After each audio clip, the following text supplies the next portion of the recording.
Welcome to the Life in Michigan podcast. Life in Michigan is more than an online magazine. We share the stories, experiences, and vibrant personalities that make the Great Lakes State truly unique. In this podcast, we bring you inspiring, heartwarming, and sometimes unexpected conversations with people who call Michigan home. From the rugged beauty of the Upper Peninsula to the bustling creativity of Kalamazoo, we'll cover the stories and define what it means to live, work, and play in Michigan. Today, we are bringing you a truly inspiring conversation about the healing powers of positive media and authentic storytelling. We are sitting down with Detroit-based visual storyteller and Emmy-nominated filmmaker Kate Milligan. Kate is the founder of One Girl Revolution, a multimedia nonprofit dedicated to amplifying the voices of everyday women and girls who are making a profound impact in their communities. Hello, Kate, and welcome to the Life in Michigan podcast. Thank you so much for having me, Chuck and Brenda. I'm excited to be here. Well, our friend Laura from 6 Feet Over recommended you, saying you are doing super inspiring work. And of course, that meant we needed to get in touch with you. And so we're very thankful that you're here. For our listeners that are new to you, can you give a little bit about your background and what is One Girl Revolution? Yeah, well, and shout out to Laura. She is such a great connector, and I think that is such an important part of our world and our life is connecting people, right? Saying, oh, this person is doing something interesting. I want you to know about them, and really kind of sharing and connecting. And that's one thing that I really strive to do through One Girl Revolution. But to give you a little bit of background on me, my name is Kate Milligan. I am from Brighton, Michigan originally, but live in the city of Detroit currently. And my background is in PR and media. So I lived in Washington, D.C. for 7 years, years and years ago. It feels like another life. And then in 2018, I moved back to Michigan. And around that time, I was really frustrated watching TV and watching the media and seeing how things were covered and things that weren't covered that I felt like they should be, specifically inspiring stories of women and girls. I started noticing that so often in the media, things are politicized and divisive, especially when it comes to women and girls. And so when I moved back to Michigan in the summer of 2018, I really was wrestling with that. How do I keep working in PR and media? And what can I do to make a difference, make an impact? And so it was that fall that I started One Girl Revolution. It started as a podcast because I thought that that was the easiest way. And as you both can attest to, it is not easy to do a podcast. So I'm glad that I didn't know how much work it would be. But I started it as a podcast and I thought if I did 10 episodes, that would make a difference. And the majority of, I think I read a stat somewhere when I was first starting that the majority of podcasts only do 7 episodes. Oh, So I wow. thought, well, if I can do 10, like that's better than most. And then 10 turned to 20 and 20 turned 30. And then since the fall of 2018, we've continued to build, and now we're at 289 episodes of the Wow. podcast. So, That's awesome. but One Girl Revolution has also expanded throughout the past couple of years. So we are a multimedia nonprofit organization. So the podcast is only one facet of the work that we do. We have a couple of documentaries that people can watch on YouTube. One of them was nominated for an Emmy Award, which is incredible. And then we're really trying to build out opportunities for every single person to see their value and their purpose in this world, but with a special focus on women and girls, knowing that they can make a difference in their own community and in their own lives. That's fantastic. Wow. That is so cool.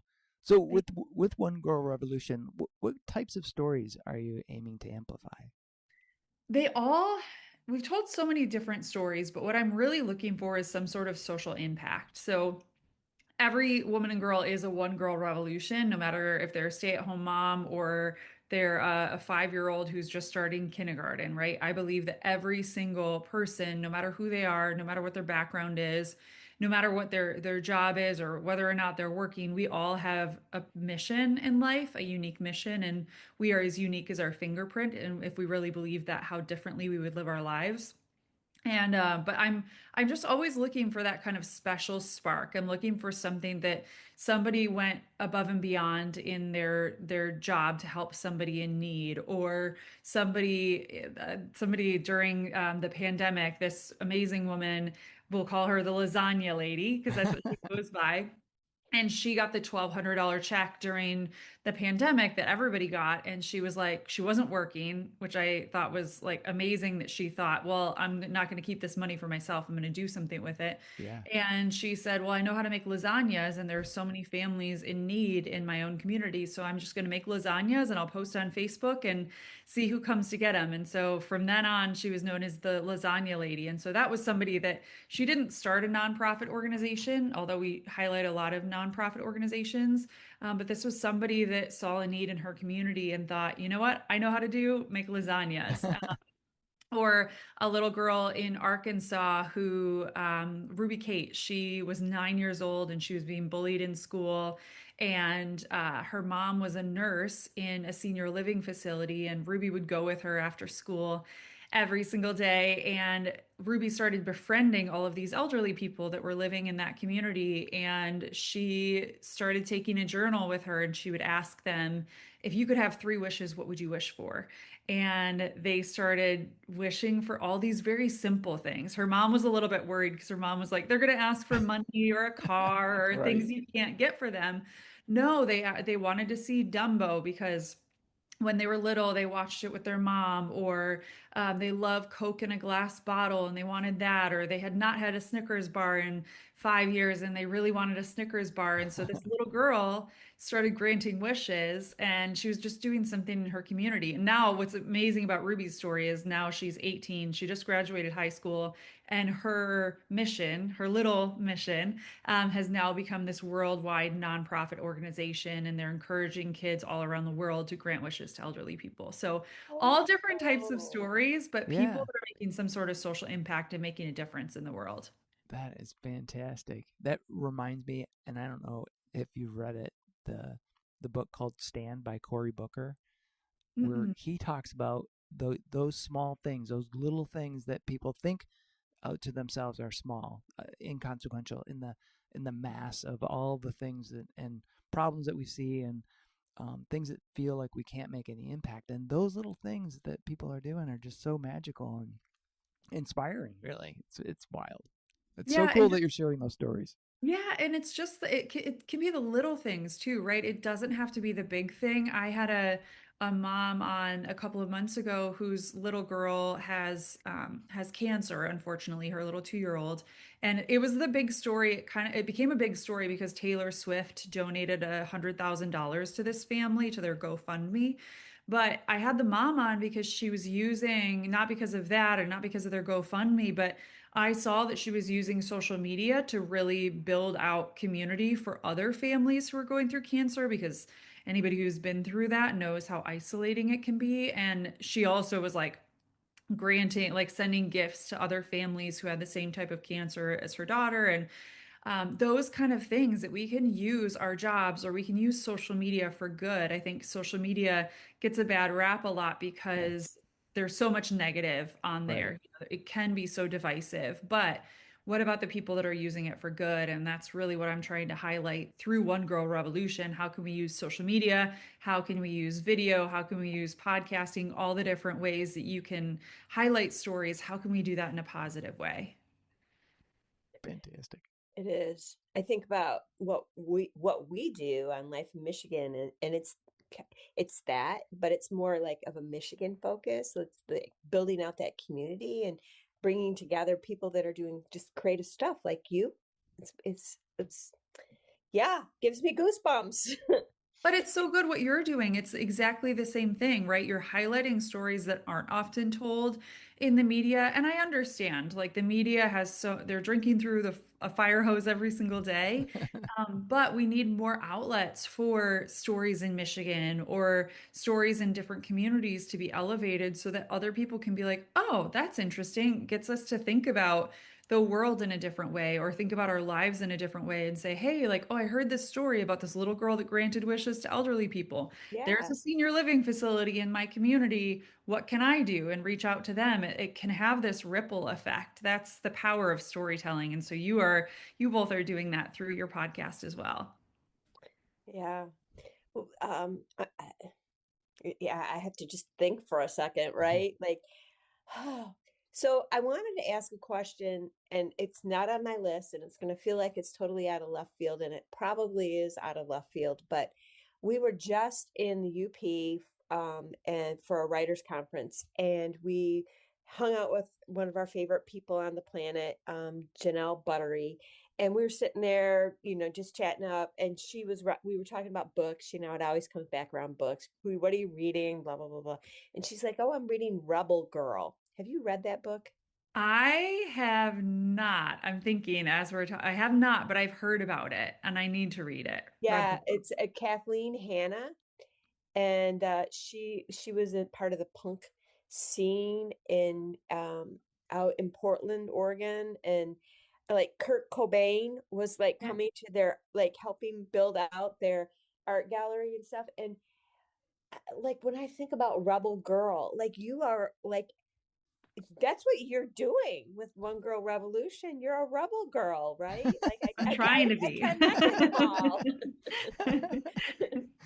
I think my parents are probably happy that I rebelled in this way, like that this is Yeah. my Yeah, because Yeah. I feel like I, everybody has like that. I definitely had my rebel moments as a teenager, but no, it is cool. Like you can be one of my friends calls it a disruptor, where you can disrupt and that's really I'm learning to own that I'm trying to disrupt the typical media scape and the media scale and rebellion, like being a rebel a lot of times it's like it has a negative connotation and it can, but Mhm. what if you can bring a positive lens to that, a peaceful, a lot of Yeah. times rebel, it's like violence and that kind of things come to mind. And it's like, no, you can be a rebel just by doing good in your community. And so often in the world today, people are complaining about politicians or what's going on in our world and how dark things are.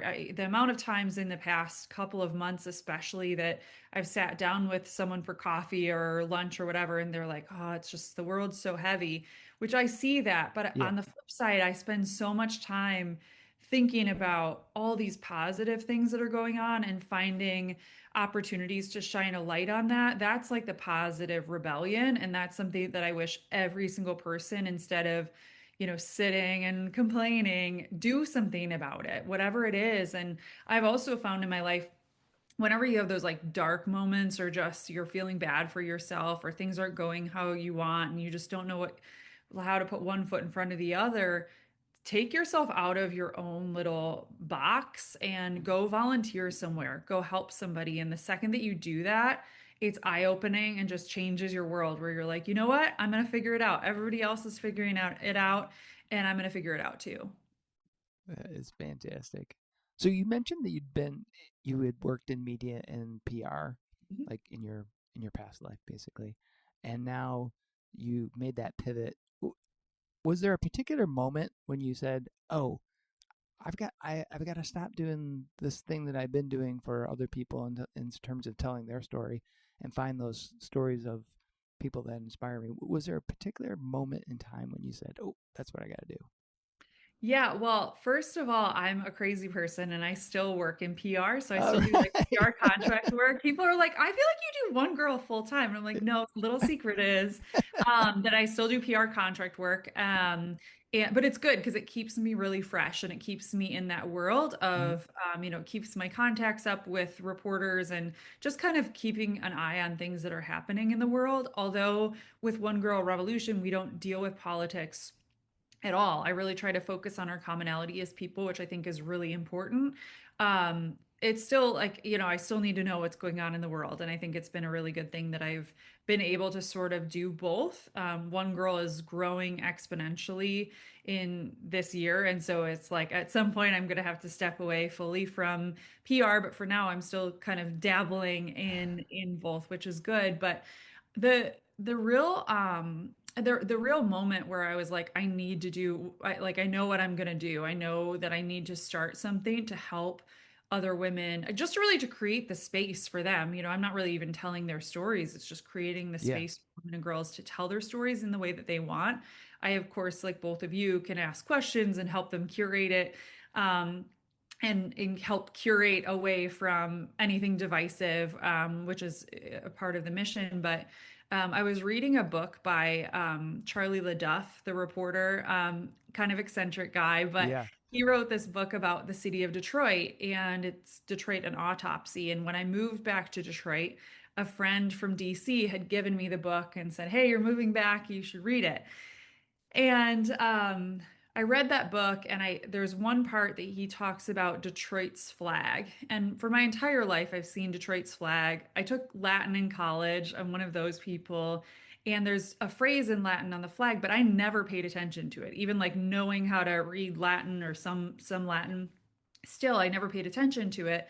But in Charlie's book, he's talking about the flag, and he talks about Detroit's motto, which is "There is always hope, and it will rise from the ashes." And it was in that moment that I read that piece in the book that I was like, bingo, I know what I need to do. One Girl Revolution is all about women's stories, women who have risen from the ashes, who have hope even in the midst of the darkest moments of their lives. And like that's another element too, is I love the stories of women who have come through hell and back, and now Mhm. they're doing good instead of just being run or ruined by grief or abuse or all the difficult Yeah. things that happened in their life. They have taken that and turned that into their rebellion. They've turned it into their power, their superpower, really, and they're able to help other people. So that was really like a very pivotal moment for me reading that book, because prior to that, I'd kind of been just like wrestling and trying to figure out, like, do I just try to pitch stories, to take the stories that I'm finding and pitch to reporters? And then it was in that moment that I was like, no, I need to start something different. Yeah. Excellent. What was the name of the book again? Can you It's repeat that? called Detroit, an autopsy. Okay. Yeah, because I want to find it and read it, and Yeah, it's hopefully great. link to it in our show notes. Yeah. Um, we were just down in Detroit for a photo walk. I mean, we go to Detroit. I mean, we live close, and so we go to. I mean, pretty regular. I'm not going to say regularly, but pretty regular. And it was doing the photo walk that we were just like looking around, going, Detroit is really killing it right now. It is like down at the campus marshes and like the DeQuinder Cut, and we were like we walked all over all afternoon, and it's like it's beautiful down here. Yeah, it's they've done so much great work to really build up the city. The waterfront is the number one in the nation. So I encourage people, if they're in Detroit, to go check out the waterfront. And there's so many good things happening in Detroit. On the flip side, it's important to remember that there are so many people still living in poverty, and people, Yeah. unfortunately, that even though there's all this like these great things happening, there's still, and that's one thing that I'm wrestling with, right? Like, how does One Girl Revolution make a positive impact even in the community here, because I'm living here, um, and living alongside so many people that are struggling in different ways. And so yeah, that's the interesting thing of Detroit right now. It's like the wrestling between, like, there's so much cool stuff going on in the train station, and everybody comes down for concerts and the restaurants, and then it's like, but there's still like people living in really rough areas. And yeah, anyways. Yeah. Yeah. It is it it's a good story, but it's also a story of constant evolution and growth, right? Yeah. What we're hoping for is that we can lift everybody up. Hmm. Yeah, Uh and that's what, like, you need people with ideas, and there obviously are a lot of people with ideas here in Detroit that have done incredible things, and people that have invested in the communities, right? You think about Detroit in 2008 versus now, it's yeah, like night and day. it is. Um, it's wild to see these different restaurants pop up in different places, and people that have moved their lives here really to invest in the community. So yeah, it's going to be interesting. The story of Detroit is still being written for sure. Yeah. Yeah. So you've been in PR for over 15 years? Yeah, which is Yeah, crazy. I'm it not is that old. crazy. Would you mind just, like sharing, could you share like a crazy story from working in PR? Like just a Ooh, crazy one. this is great question. Yeah, so I guess I'll rewind and I'm sure I'll find a story along the way of me telling you this. I got into PR and media. Let's see, I graduated college in 2007, moved back to Michigan, had no idea what I wanted to do, worked at AT&T, and then the 2008 election happened.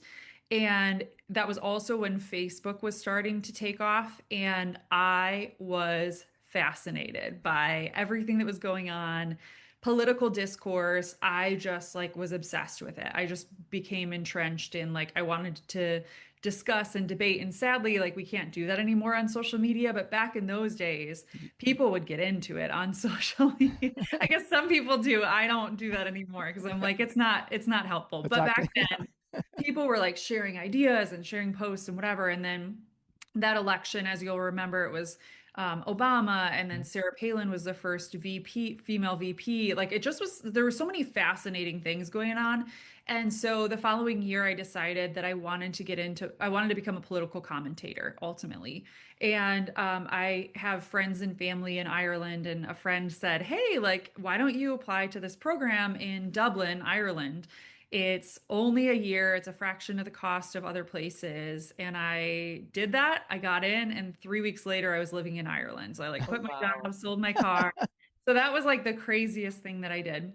But then I lived in Ireland for 2.5 years, worked over there, loved it, and then kind of got to the point where I was building so much of my life and career over there that I had to make a decision. Do I stay there and live there forever, just kind of build my life over there, or do I come back? And so I decided to come back, but I wasn't ready to come back to Michigan yet. So I thought I'll go to DC for a year.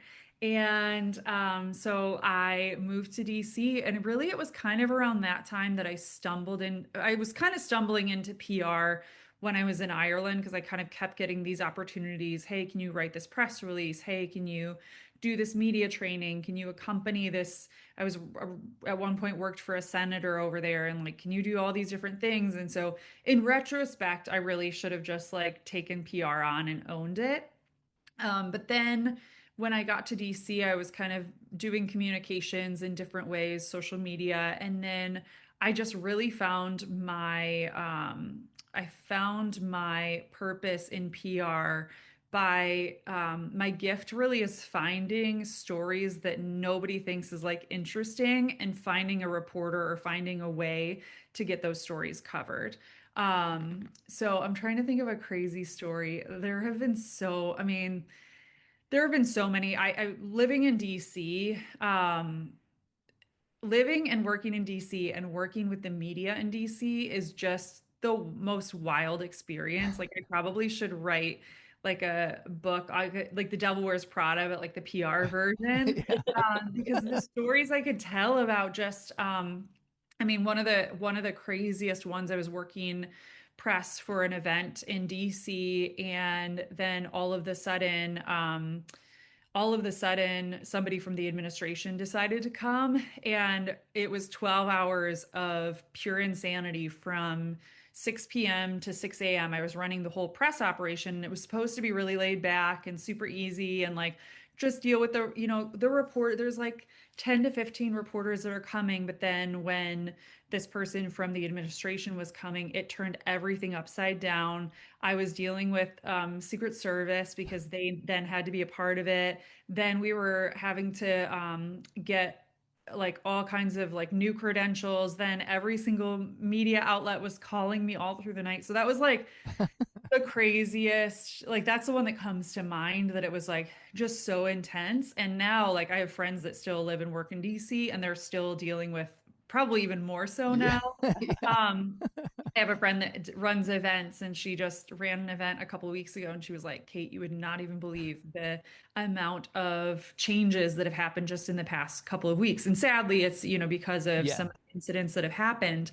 But I'm glad, like, with all that craziness, like, I just don't know in retrospect, like, how I was sleeping, not just that event, but it's like PR is 24/7 unless you can figure out a way to really kind of um, set boundaries. And I just couldn't, there just was no way, like, living in DC, I would never want to work. Yeah, I don't think I would ever want to work in PR like full time in DC or New York or any of those big cities because there's just no kind of yeah, there's no kind of off switch.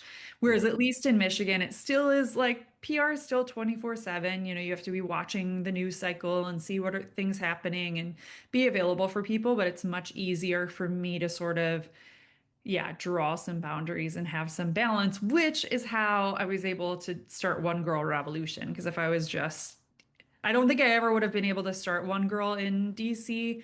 Also because of the whole political element, like everything that happens in DC, people just automatically put a political stamp on it. So it was Yeah. great to be back in Michigan and say, no, I'm just creating the space to tell real stories, and I want people to be able to share their stories. Yeah. I can't imagine being in that world, but I'm glad I did it when I did yeah, it. I'm gonna Like there say, are so many things in life that like in retrospect, I'm like, I'm glad I did that thing. I mean, even Ireland, like I oh yeah, packed up my stuff, sold my car, quit my job, and moved over. And thankfully, I had very supportive parents that were like, they didn't think it was crazy. They were like, that's amazing. Go do it. Chase your dreams. yeah. But in retrospect, like I would never do that now. So I'm glad I'm glad I did some of those things when I did them. And DC was a chapter that I'm so glad and grateful that I had when I had it. But it was time for me to come back to Michigan, and I've stayed back here ever since. Awesome. That's great. Earlier, you mentioned your one of the programs that you did that was Emmy nominated, The Yeah. Girl Inside, which follows incarcerated women and the power of storytelling, for them as, a way to heal, basically. Mhm. What did that project teach you about the story of someone sharing their Mm. story? It's a great question.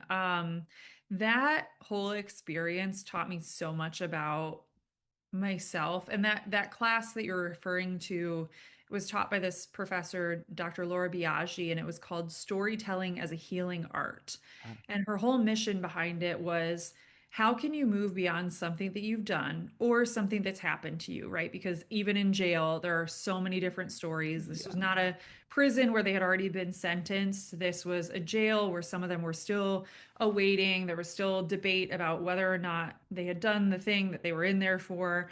And each of their stories, each of the five women's stories were very complex.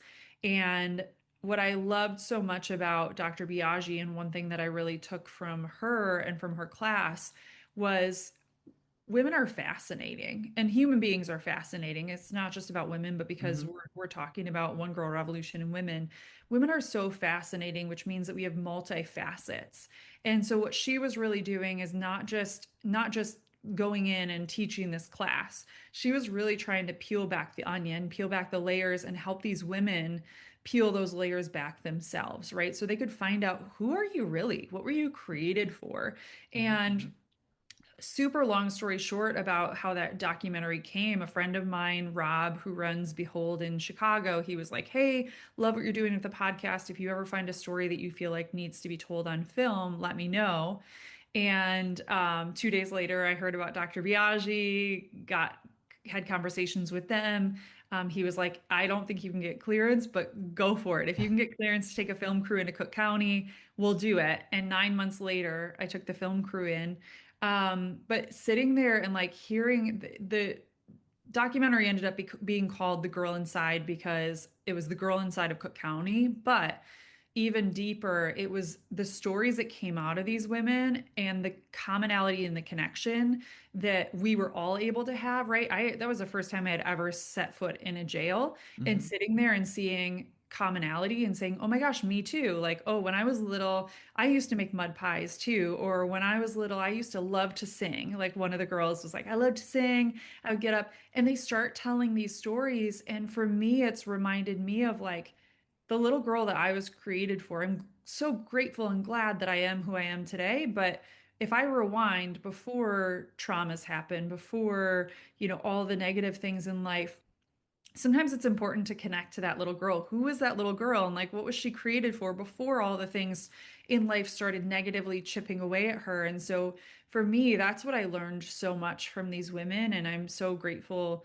to know them and to have had that experience. And it was really Dr. Biagi's dream and vision that brought that to life, but really the openness of these women to share their stories and talk about who they are and what they are created to be. Yeah, that's kind of a big thing that I took away from it. Awesome. Yeah. You did another film, Hmm. Tandem. Yeah. That's a big word. Yeah. It's only two syllables. Yeah. It's a in that film you feature a Milwaukee restaurant that provides training for marginalized people. When you were looking for um, when you are looking for documentary subjects, what is it that tells you a story needs to be captured on film rather than just discussed on the podcast? That's a great question. My dream for One Girl when I started it, even though we started as a podcast, was always visual. So I always wanted to have a visual component. I would have loved if we could have started with documentaries right off the bat, but in order to do them right, it takes money, right? Mm-hmm. And so I didn't want to do anything. I didn't want to just kind of throw something together. It was really important to me to do everything in the most excellent way. I had a boss years ago that talked about how we need to be excellent in anything that we put out there. And that doesn't mean perfect, but that Yeah. means you strive to be as excellent as you can.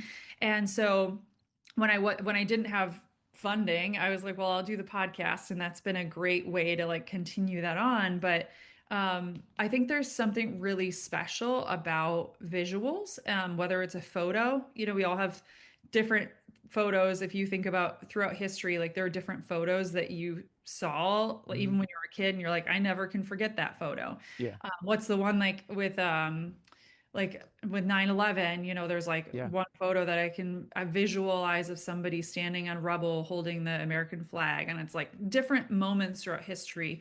You can see that. And so I think about the power of photos. I think about the power of video and film. If you can really capture and put someone into that space. With the girl inside, it was like pulling back the curtain of jail because that's a forgotten about population, jail and prison. Mm-hmm. People are like, go in, send them away for life. I never, they deserve to be there. And it's like, well, some of them don't. And some of Yeah. them have these complex stories. And same with In Tandem. So with In Tandem, I saw the story on Facebook kind of unfolding, and I was like, oh, this is a really cool restaurant. They're training people that are often forgotten about. There was a really cool thread between the girl inside and that story. And so we went and filmed, and then COVID hit. So we were finishing up the film. It was just supposed to be about this bustling, cool hipster restaurant that they're hiring people that no one else will hire. And then COVID hit, and the story expanded where Caitlin Cullen, who ran that restaurant, she closed her restaurant like everyone else, but she started feeding families in need. And so, no questions asked, you could show up to the restaurant and take X number of meals for your family. And then she started partnering with other restaurants. People started donating. So the ripple effect was massive. She was hiring Uber drivers that weren't able to work during that time, Wow. so that they could deliver meals to elderly people or moms that couldn't get there with their kids. And so we actually went back in the thick of COVID to film that part. And to me, that documentary will always be so special. Both of them, kind of for the same reason. We captured history. That story, Caitlin's story, was told in like little pieces in the media, but nobody went in and just captured that fully. So I think that any of the podcast episodes or any of the One Girl Revolutions could totally be a documentary. It's not to say that they couldn't or that they shouldn't be, but because I'm being more strategic just because it costs a lot of money and Yeah. it's a whole lot more work to do that, I'm really trying to identify like who are the stories that the media hasn't told that we can really help elevate and amplify. And they're the connector stories, right? Where somebody might see it and say, oh, I could do that in my own community, Yeah. right?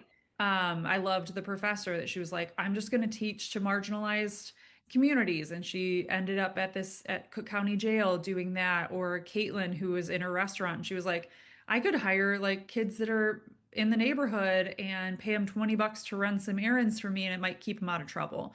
We Yeah. can all do that, whether it's in our own daily life that we can hire a neighborhood kid to mow our lawn, pay them $20 just to help them out a little bit, or deliver a meal to a family that just had a baby or a family that's going through cancer. We can all do that.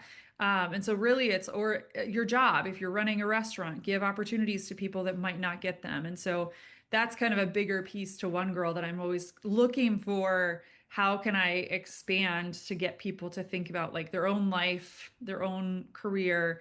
How can they help people? That is fantastic. So when you're doing documentaries versus the podcast, is there any change for you or different perspective you come to the story in terms of interviewing participants?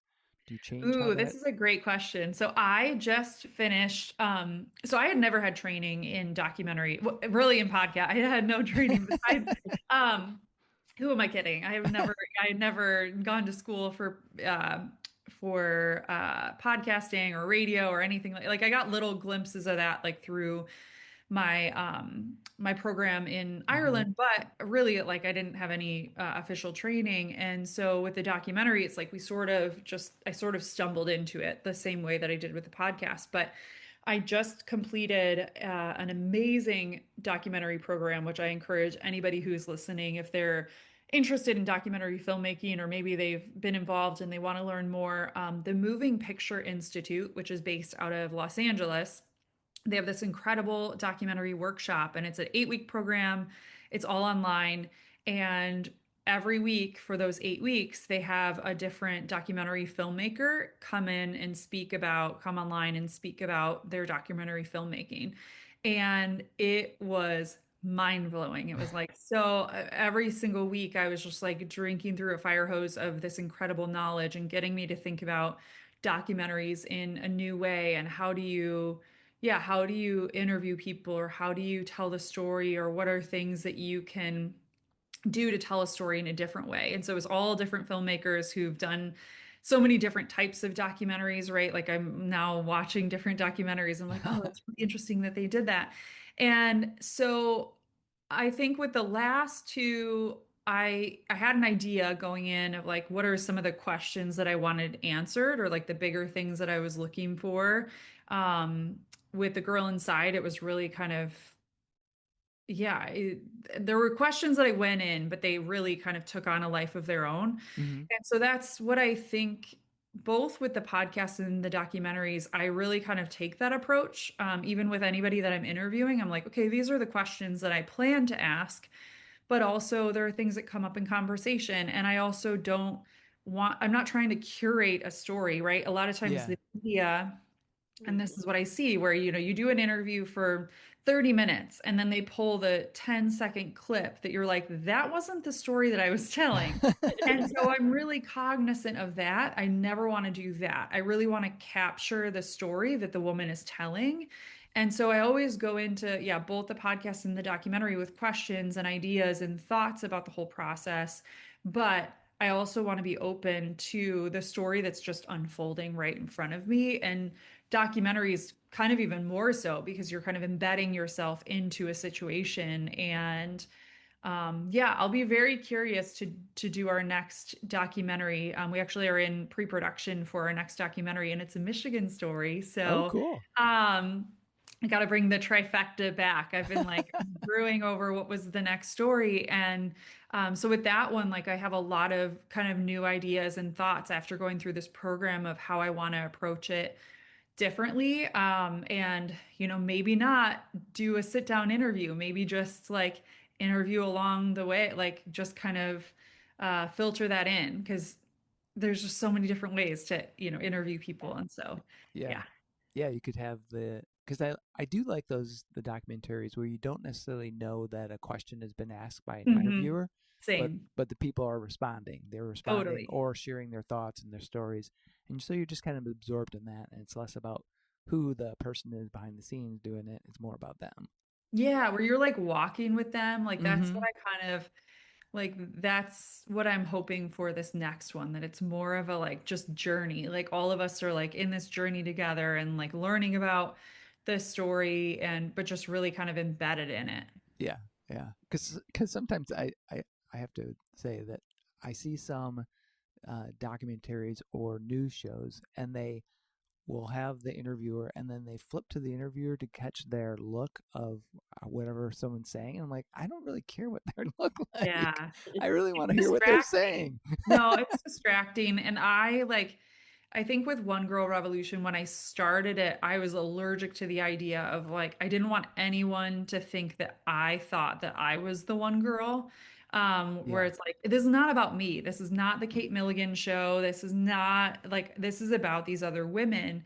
Um, and I think it's been really cool that we've actually just been able to create the spaces for women. Like I don't need to be in the next documentary. You can see me like there's a little glimpse of in both documentaries. I'm like in a shot where I'm like like playing like sitting at the bar at the restaurant, or there's one where I'm sitting in the circle with the girls, and I kind of love that. It's like one of those like sneaky how like directors Yeah. sneak their way into it. So I'll probably make some like little appearance there. But yeah, I like when you're just kind of in a story and getting to know the person. Mm-hmm. Yeah.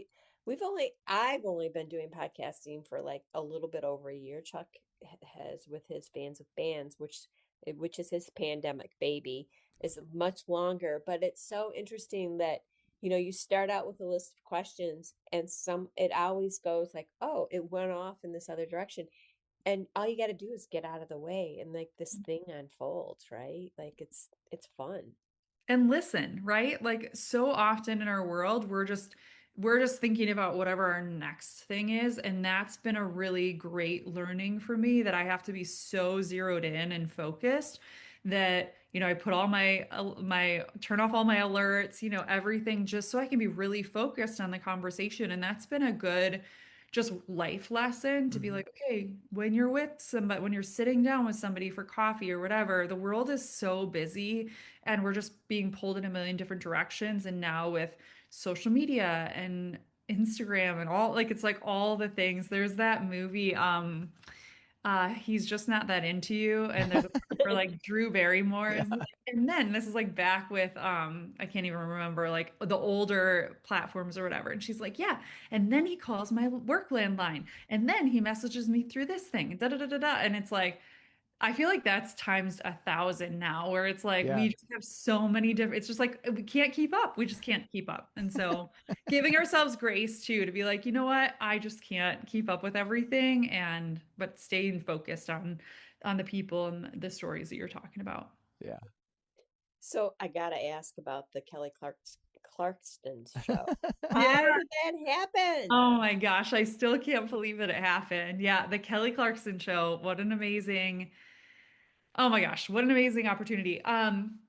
So that happened, that, and this is like the great PR lesson. Because I'm always like, all right, what are like lessons I can like teach even one girl? It's like people are always like, how did that happen? So I reached out, I found a producer's email for the Kelly Clarkson show like 2 years ago, well, 3 years ago now, but it would have been 2 years before I was on. And I reached out to them and I said, hey, I run One Girl Revolution. We have all of these stories, like all these amazing stories. Kelly really cares about positive stories. She always like would have nonprofits on and things. And I was like, we have all these stories. I'm happy to connect you. Like I ultimately just became a resource. And that's what I do a lot with even reporters in my PR job. It's like not just I don't just pitch when I'm working on something. It's like, hey, if you ever need something, reach out to me. Like I have all these different stories and people and connections. I'm happy to connect you. So that's ultimately what I was trying to do. I was like, hey, we have all these stories, reach out to us. And then I just kind of stayed in touch with them whenever there was something going on with one girl, or if there was a story that I thought was particularly interesting, I would send it to them, but not too much. It was just kind of, I joke that PR is like dating. It's like, don't be the creepster that like texts every single week. Like you Right. gotta like let it breathe. Like if they're interested, they'll get back to you kind of thing. And so, yeah, I kind of kept in touch with them. And then I almost was on, they had me do like all the different, they have all these different things you have to do before they even invite you to be on. But I had to make a video, like a Hi Kelly video for my phone. And it could only be like 90 seconds, which is difficult for me because I'm like, okay, I have so many things to say. Um, and so I did all of that in the fall. I did like a video for her. I had to send a bunch of information, and then it didn't happen. It didn't happen. And then part of the so they were potentially going to have me on to talk about One Girl Revolution, but like a lot of shows, they had a specific rule that if you were on another national show, they were no longer interested. Mm. So I kind of felt like I was like waiting, like, you know, lady in waiting. I'm like, come on, like, guys, either have me on or don't. Like, just Yeah. break my heart and like tell me so I can move on to do something else. And then finally, like, March happened, and I was like, okay, Women's History Month, this is like the last chance. Like, I'm not going to sit around and wait another year in hopes that they might have one girl on. And I checked in with them. They were like, sorry, the show's booked for all of March. And I was like, kind of disappointed. And then I was like, you know what? Fine. Like, it's Hmm. fine. I'll figure out something else. And then randomly on a Friday afternoon, I get this call from the producer, and they were like, hey, can you be here on Wednesday? And I didn't even check my calendar. I was like, yes, I can be there. So that turned into like this 4 day shuffle because it was like later in March. And yeah, within a couple of hours, I had my flight and hotel booked. You know, they book all that stuff. And then they wanted to have somebody on with me, somebody from One Girl. So I gave them a whole list of, I was like, oh, this person would be great. These like people in New York, because they're based in New Yeah. York. So they were looking for New York stories. And then I sent them a few others. And then they ended up landing on little Ruby Kate that I talked about. She's not Oh, little anymore, but yeah. from Yeah. Arkansas. And so Ruby didn't get the call until Monday. I called her mom, and the Kelly Clarkson Show was like, hey, we want to have Ruby on with you. So I call her mom. Her mom's so sweet. She was like, Ruby's in school, but let me figure it out. And within 12 hours, they were on a flight to New York to be on the show too. That's So awesome. yeah, it was so amazing. But yeah, I tell people, I'm like, if you have an idea or you have something you're working on, like, don't hesitate to reach out and become a resource to producers. You know, don't just pitch yourself. Say, like, let me be a resource. Who are other people that you're looking for? But the whole experience was incredible. Kelly Clarkson is so nice. She's like everything that you would ever like. I was like, please let her be nice because we've all loved her. Like our whole, I mean, that girl has been around for so long. And I was like, please let her be nice. And she was so humble, so sweet, like talking on the commercial breaks just about her family and other stuff. So it's very genuine. And her whole team was amazing. Like it taught me so much about, they were the best producers I think I've ever seen work. Like they were so amazing. So yeah, it was great. And now sadly her show is ending. So I'm Oh glad no. Yeah. again. Yeah. That's a bummer. So Well, you got on just in time. yeah, I know. I l- Go ahead. So you had in March you held your second annual The Power of Her in Yeah. Detroit. Can you share a bit about that event with the listeners and how did Yeah, it and go hopefully and you what? will, and all of your listeners can come to the next one, Yeah. because it's always going to be on March 1st. So Oh, good. the kickoff to Women's History Month. So a couple years ago, 2 years ago, a friend of mine was like, "Hey, why doesn't One Girl do like a meetup or something?" And then it sort of spiraled into like, I'm gonna do. We did a live podcast recording at a really cool venue here in Detroit. It's a coffee shop bar, kind of hipster, cool thing, called the Congregation, and it's an old church that they turned into this restaurant. And I know the owners, and so I was like, hey, could we film this live podcast? And it was amazing. We had over 20 One Girl Revolutions come, so over 20 like nonprofit founders that came, and they were all a part of this live podcast. And so then this year I was like, what can we do that's different, that like we could do another podcast, but like, is there something we can do? And I get a lot of people that ask about like, oh, how's the podcast? And it's One Girl is has a podcast, but we are a multimedia Hmm. organization. And so we tell stories in all different types of ways. So I was really reflecting on like how do we tell that story? How do we like get people to think of One Girl not just as a podcast? And so I came up with this like crazy concept of an idea and I knew the exact space that I wanted to do it in and I like knew how I wanted to do stuff. And so it was you walked into this venue and we had two bars set up. We had cocktails from Two James, which is here in Detroit, and then Nice. mocktails by Little Saints, which is an amazing mocktail company, woman owned. And so they were like, yeah, we'll do we did the two bars there. And then we had charcuterie tables and water and coffee and all the things. And then the whole venue was set up like an art exhibit. And so you walked through and you could look at these different photos. I have an amazing friend, Jasmine Sumlin, who took portrait shots of many of the women who have been on the podcast. Not everybody, but a handful of the women who are in Detroit that have been on the podcast. And so it was their photos. You could scan the QR code. It would go to their page on our website. So you could listen to their podcast. You could volunteer for the organization. You could donate, Nice. whatever you felt called to do.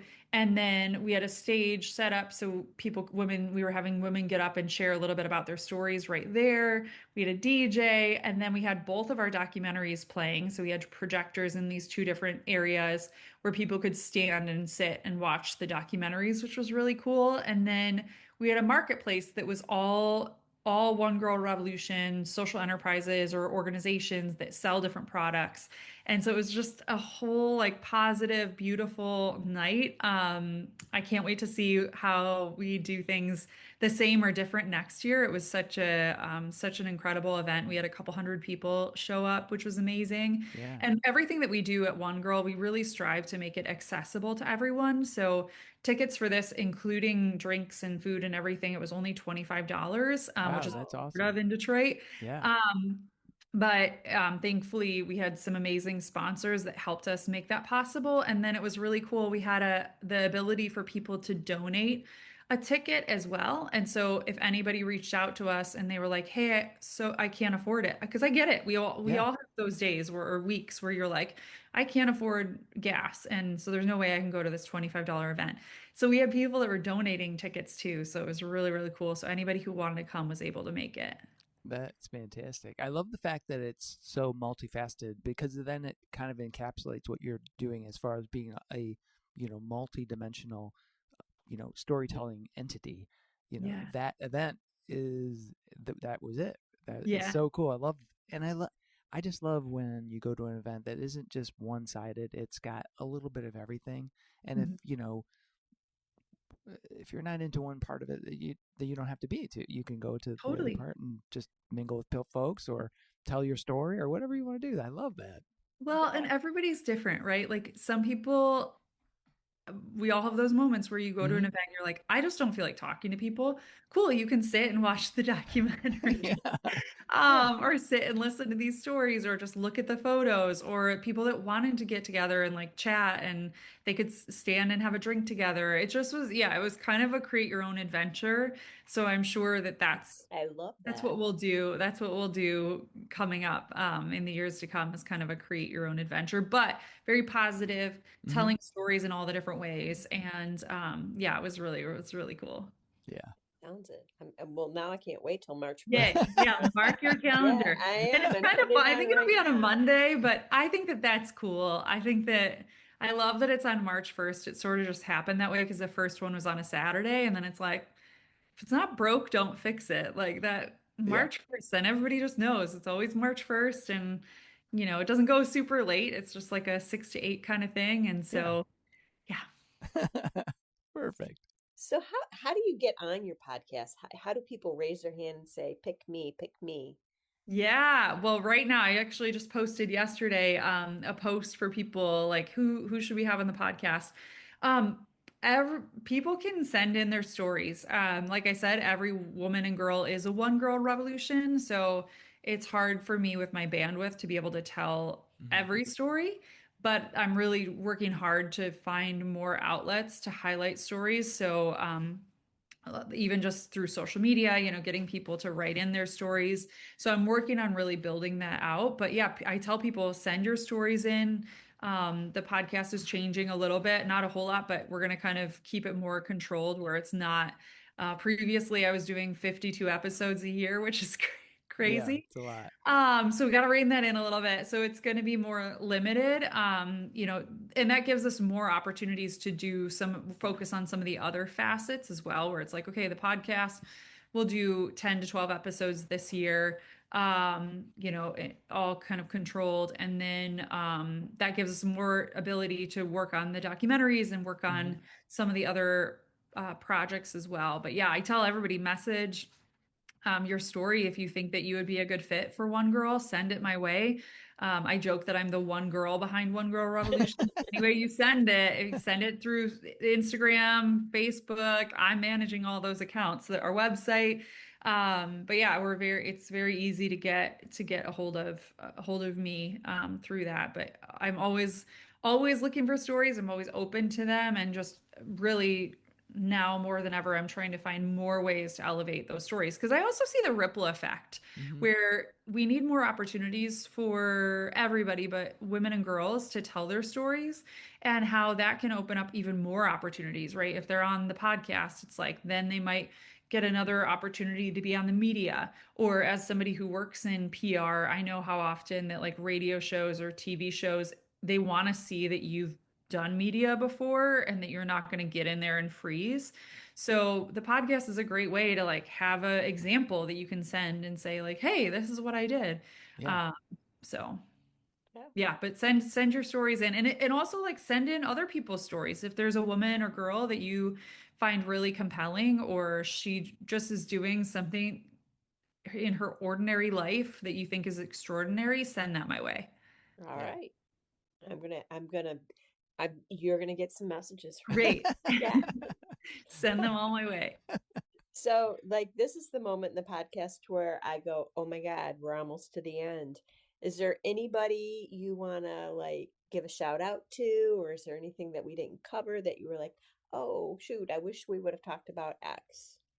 Ooh, well, I obviously want to give another shout out to Laura for recommending me to be on. I'm so grateful, and I'm so glad to meet you both, Chuck and Brenda. Shout out to Kelly Clarkson, because obviously she's the OG Revolution. And I just want to say that when I look out at the world and I look at women and girls specifically, I see power, I see resilience, I see beacons of light in our world that's so often dark. And I see that in every single woman and every single girl. And so if somebody's listening right now and they don't feel seen or they don't feel heard, just know that I see you and that we see you and that you matter and that your life matters. And if you feel stuck or you feel down in the dumps or you feel, one of my friends would always say sitting in the suck. And I I love that. like that. I relate to that because we all have Yeah. those days.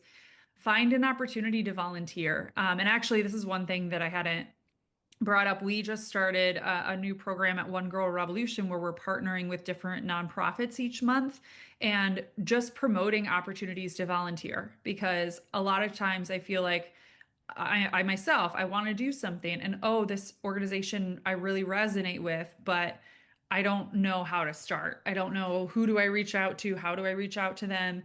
And so this month we're partnered with the Dre Project that my dear friend Jennifer Jackson runs, and she's amazing. Her family owns Hungry Howie's Pizza, and she runs the PR for them. But we connected because she was on the podcast, and she serves families in need by providing 60 pounds of non-perishable items for them. And so Wow. any family in the Detroit area can reach out, and no questions asked, they'll deliver the food to them. But she's amazing, and she didn't stop there. And as if she doesn't have enough on her plate, she got a partnership with Trader Joe's and the local Trader Joe's. And every single Sunday, they're giving her 6,000 to 10,000 pounds of fresh food. So Wow. that's everything from meat, fish, cheese, vegetables, fruits, salads, all Yeah. that kind of stuff. And so every Sunday, she's doing pop-ups around the city. And so we've partnered with her this month just to help get volunteers out. It's also an opportunity that people can share that. Like if they know families in need, I feel like we all do, or we all have those difficult moments in life where you might really benefit from knowing that you can just show up, you can pull up Mm-hmm. and fill up a box or bag of food. So yeah, I was just gonna say though, like if somebody feels stuck or if somebody's feeling like they don't matter or they don't know like what to do in life, pull yourself out of that box and go and volunteer. And one girl is promoting opportunities for people to volunteer and help others. And I just feel like that always just sets me straight whenever I'm having a hard time. It's like when I go out, step out of my own life and help somebody else, it can make a huge difference. Yeah, that I love that idea of just being a resource for where people can. Because some people, I've only got an hour or 2 hours or an afternoon, Yeah. and if they know where to go to look, then Mhm. and that makes it easier, for them to get that information. That's perfect. Yeah, and grab a friend. If you don't Yeah, do it by yourself, like get one of your yeah, friends to go with you and like or say, "Hey, I'm doing this." Yeah, you never know how you right. can help somebody else too. Awesome. Well, we're ready for the last question, Chuck. Oh What you boy. want to ask So this is our what do we? It's not trademarked, so I guess it's just our quintessential question, and it is: how would you spend, or what is your perfect Michigan day? So, where would you go? What would you do? And what kind of beverage would you finish it off with? Ooh, where would I go? What would I do? Okay, so I love Port Sanilac. Okay. And it's actually where I learned how to fish. So I'd never been fishing before and caught a giant steelhead, which I threw Oh back man. because she was a mommy fish and she was like spitting out all of her eggs. But I still have the photo and it's so cool. I love the pier in Port Sanilac. I love that you can like pack a lunch and just sit out there all day. And like, I just love fishing because I'm one of those people that like has to be busy and doing something all the time. But I also like need those moments where I'm like sitting by the water. In Michigan, we're so blessed to be close to water and like I need more of that in my life. And so I love standing or sitting out on the pier, having drinks in a cooler, having your lunch out there, and then drink to finish the day off. I'm a big wine girl, so I would say like a nice rosé on a summer day, probably. Excellent. That Nice. sounds perfect. It does sound perfect. Okay. I just recently got into Chardonnays, Oh yeah. and because we go somewhere and they're like, "Hey, we only have Chardonnay," and I'm like, "Ugh, I don't like Chardonnay." Yeah. So I'm like, they're not bad. They're not bad. No, you just have to find the right ones. And even That's like for a right. long time, I was like, I don't like Michigan wine because it was like I always heard that it was sweet. And Yeah. then I started like trying Michigan wine and it's actually great, like, like there's some great ones, but it's just finding like don't buy the I'm not gonna name drop anybody, but like don't Right. buy the sugary wines if you don't like sweet ones. Right. That's right. Well, Kate, thank you again so much for being on the Life of Michigan podcast. We really appreciate it. It was Thank you fun. so Thank much. you. Thank you for having me and thank you for everything that you both do because you're shedding light on so many people's stories in Michigan and I'm grateful for that. Well, thank you. Thank you. Thank you so much for listening. Be sure to hit subscribe on your favorite podcast service to catch every episode of Life in Michigan. Help us spread the word by rating the show, sharing it with your friends, your neighbors, your family, your mail carrier. Share it with everybody, and leave a comment. We'd love to hear your thoughts. Stay connected by following us on our website and social media. This is a Life in Michigan production. Until next time, take care and have a fantabulous day in Michigan.